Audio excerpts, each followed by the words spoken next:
Oz joins us, the Dr. Oz Show back in taping, covering some very important topics. And Dr. Oz, first off, what could you tell us? I read in the New York Times today, they wrote the story. We heard about your show yesterday, hydroxychloroquine. We had great hope for this a week ago. Then we didn't hear much of it. What can you tell us about this now? Well, there is an important randomized study, still unpublished, from Wuhan, China. Dr. Ian Lipkin joins me on the show. He's the famous virus hunter. We've spoken to the medical leadership of China. We've vetted the study. We think it's real. Here's what they show. 62 patients randomized. Half of them get the traditional therapy they're offering in China. Half of them get traditional therapy, plus they added hydroxychloroquine, the medication, the malaria drug we've been talking about. And here are their results. We have a full screen. We can put it up so everyone can look at this and digest it. In terms of symptoms, their temperature, their fevers broke instead of 3 days, which is the norm over there on this treatment, they got 2 days, which is kind of a 50% reduction. In terms of coughing, the other big symptom you have, again, it takes a little over 3 days oftentimes for that to go away, and that was dropped to 2 days. Those symptoms also correlate with infectivity. So the fact that they were dropping the amount of time they have those symptoms may also reflect a reduction of infectivity, but they didn't measure that. And here's the part that really caught my attention. They did CT scans of the chest in all the patients. All the patients had pneumonia when they started. Over the course of the 5-day treatment with the hydroxychloroquine, in 55% of the control population, where they just got the normal therapy, there was some resolution of the pneumonia. In 81% of the patients on the hydroxychloroquine, there was improvement in the lungs images. In addition, and that was all those, by the way, everything I've said is statistically significant, even at 62 patients. Despite being small, they still got the measures that we like to see in medicine. Now, we need a bigger clinical trial. Now, this is an early effort to try to show a lot of people whether this is the right way to go or the wrong way to go. I should point out that in the 31 patients there with the control group, 4 patients had bad outcomes. They got significantly worse. None of the patients in the hydroxychloroquine group got significantly worse. So the Chinese are using this as part of their routine treatment. They have a national protocol for measuring COVID-19. I think we ought to consider something like that in this country, but at least physicians and patients should be able to discuss this a bit more comfortably until we have the bigger randomized data from studies done in this country. Sure, and Dr. Oz, you've been with us over the last couple of weeks where you said this could be a game changer. You're not alone. We're going to play a soundbite with an infectious disease specialist who was on with Laura last night, Dr. Stephen Smith. And he's very optimistic about this as well because, as you said, it was randomized. There was a control group. Here's Dr. Smith last night with Laura. Listen.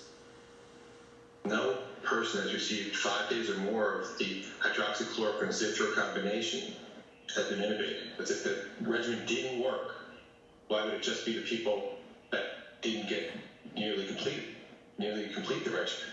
Most of the people were in the first 2 days. It absolutely game changer. I think these data go to really support the French data. Now you actually have an intra-cohort comparison saying that this regimen works. I think this is the beginning of the end of the pandemic.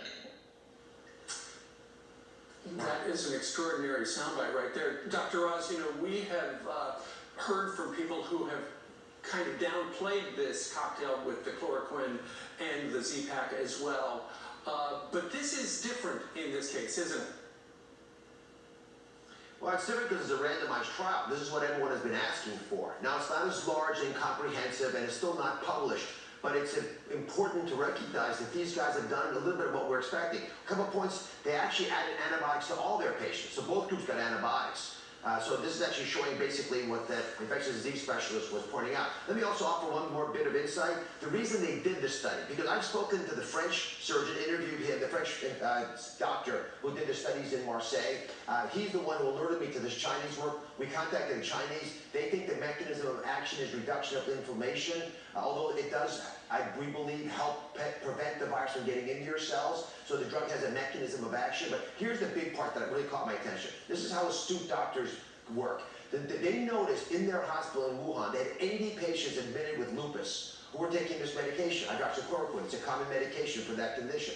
None of them had COVID-19. Wow. They noticed 190 patients came in with COVID-19. This is early in the course of the disease. None of them had lupus. They thought, what's the difference? Maybe it's his medication. So based on Brian's very astute question yesterday on this show, this goes to the influence you guys have, I actually contacted Seema Verma, who's the incredibly capable, talented head of CMS, Medicare, Medicaid. They've got tens of millions of patients in the database. I asked, would you do what Brian Kilmeade asked, which is to compare patients in our database, national database, who will take hydroxychloroquine, we know from the fact that they fill their prescriptions, and compare them to people who don't. Is there a difference on how often they get the COVID-19 infection? It's a rough and tumble study, but she's agreeing to do it, or look into it anyway. I think it will be fascinating to replicate what the Chinese have done.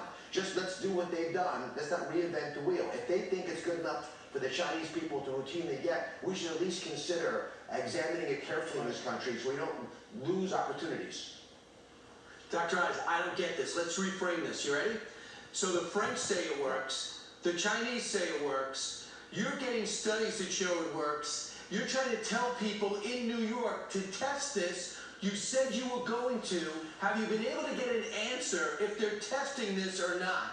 Well, do you think perhaps, even though you don't know for sure, politics is playing a role in this? The fact that the president thought he could be optimistic on it, did that actually bring politics into this? And is this cure not moving forward because people don't like the president? You know, Brian, it's very hard to judge motivation. I can only judge action. And I know that in New York State now, you're not allowed to prescribe this medication to patients. I believe the reason Governor Cuomo did that was to protect patients who have lupus and rheumatoid arthritis, because he was worried folks would hoard the medication. So you take people who definitely benefit, and theoretically benefiting patients would just hoard it. So I don't know motivation. I just know that when you have the federal government saying, as on your show, on a town hall we did on Fox News last week, the vice president said that the FDA was okay with patients getting this from their doctors. Over the weekend, the FDA passed a ruling saying, okay, it's off-label, but go ahead and do it. And then we're not allowed to prescribe it as physicians in Europe, which means members of my staff, friends of mine, I tell them to go get hydroxychloroquine. They cannot get it legally in New York.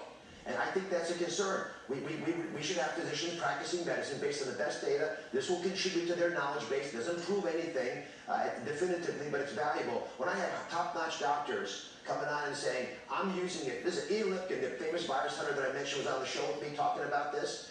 He got COVID-19 last week. And he called all of his friends, including Chinese doctors, and they recommended to him what he ended up doing, which is, as a world expert, he took hydroxychloroquine himself. But that should be allowed in several states in America. That's being blocked. I don't think that's right. I remember you had a guy on your show that we interviewed as well, and he said I think he was down in Florida, and he said he'd said goodbye to his family already. He took the drug, and within 24 hours, said he didn't even have any symptoms. It made him feel so much better. So, and I thought we were getting a huge shipment from Israel. So, are we going to run out of this drug? Aren't other countries helping us? Well, I've talked to members of the task force. I mentioned the study of Dr. Burks yesterday when I was interviewing her. And so this is all breaking news for them as well. But we are getting the shipments. The task force has assured me that they're going to get over 100 million pills in. That's enough to treat at least 5 million Americans, which is more than have contracted the illness. But go back 1 second. Brian's question and the observation the Chinese made. They've noticed that people already taking the medication didn't get the illness. So we ought to think about looking at it for doctors and nurses and the loved ones of people who get ill. We actually have a clinical trial at New York Presbyterian, my hospital, to study that exact question. But it's going to take a while to get the answer. But in the meantime, is it worth trying a malaria drug which was designed for chronic use, that's widely been used for 65, 70 years?